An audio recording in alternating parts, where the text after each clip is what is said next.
What's going on, guys? Study at the moment for my end of semester exams is driving me insane, so I've got to get in front of the camera to upload some skits times for you lot. And when my mind wanders, there's always one place that it tends to go. Defqon.1. So I thought I'd take a quick break from studying legislation or whatever it is I'm supposed to be looking at, and tell you guys why you should attend Defqon 1. Particularly the top 5 moments that I've experienced at this awesome festival.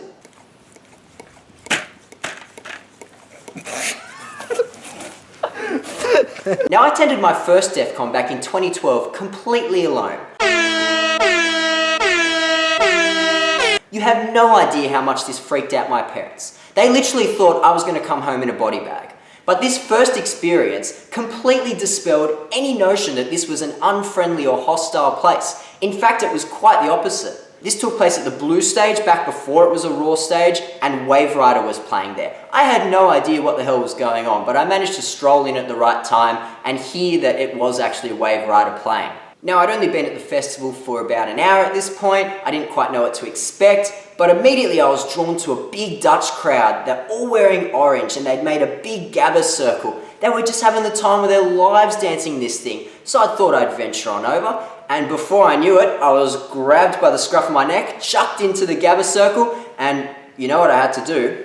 I had to chuck fat hack, bruh. And then as soon as the track finished, everyone was all around me. There were big hugs everywhere, high fives, and straight away I knew this was a place that I wanted to be. This was so much fun, and all the fear and all the apprehension that I had walking into the festival for the first time just completely melted away. Oh, but to actually make it extra friggin' hilarious, this guy came up to me afterwards, and in classic cooked fashion, he says, "Bro, that was the best hack I have ever seen. You gotta take this. Bro, you just gotta have this." And he hands me a pack of half-eaten extra spearmint gum. Bruz, if you're still out there, cheers, mate, made me day. Now, one of the advantages of going alone is that you can actually worm your way straight up to the front of the crowd. You don't have to worry about losing your mates, get right amongst the action. And that's exactly what I did later that night for Headhunterz set. What a set it was. The massive dragon stage lighting up as he blasted Dragonborn, and he went for a crowd surf, the big fella. And because I was right at the front, I'm not even kidding, I touched his glorious bald head, and it was magical. It still gives me chills.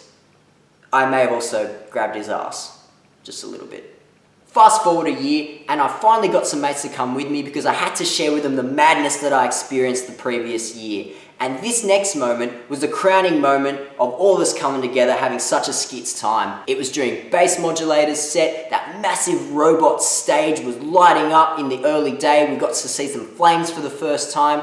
And Q-Dance released all those inflatable balls, streamers, and party things that they do for that photo, and we were all in amongst it. Bass Modulators were cranking I Want Your Love, crowd was going nuts, playing volleyball, spiking balls at one another, having a laugh.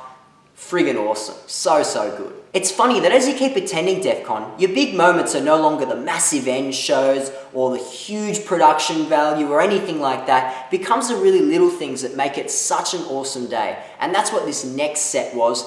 Art of Fighters 2014, mid-afternoon set, roughly about 4 o'clock set, I think, on the Black stage. It was spectacular. There was a big crowd there for the Black stage in the mid-afternoon. The vibe was amazing. And I was lucky enough to catch this cheeky mask. That was the wrong thumb. This cheeky mask. Which Chris from Art of Fighters signed for me later on when we shot our video at the beach having skits times. What a legend.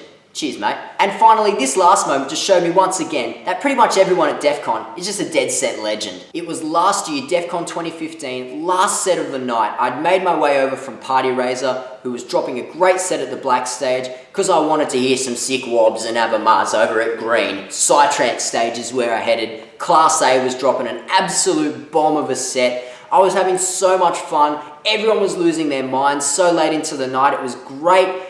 In fact, I was having a little bit too much fun because my phone flew out of my pocket and it was gone for all money.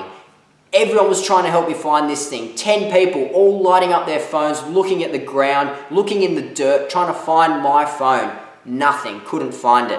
Head back to my mate who's chilling at the back of the stage. He gives the phone a ring. some legend answers the phone. He's picked it up, he manages to hear it in the midst of the sick wobs, answers it, we go pick it up from him at the front of the stage.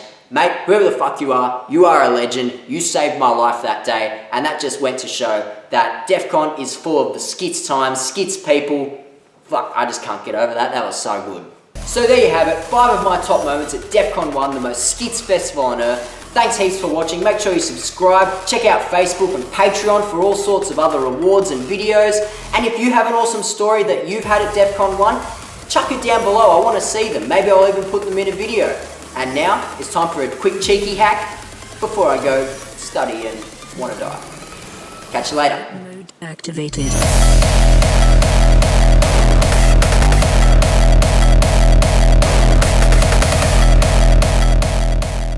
This bloke is chopping up an absolute storm like a Greek grandmother preparing an Orthodox Easter dinner for the extended family.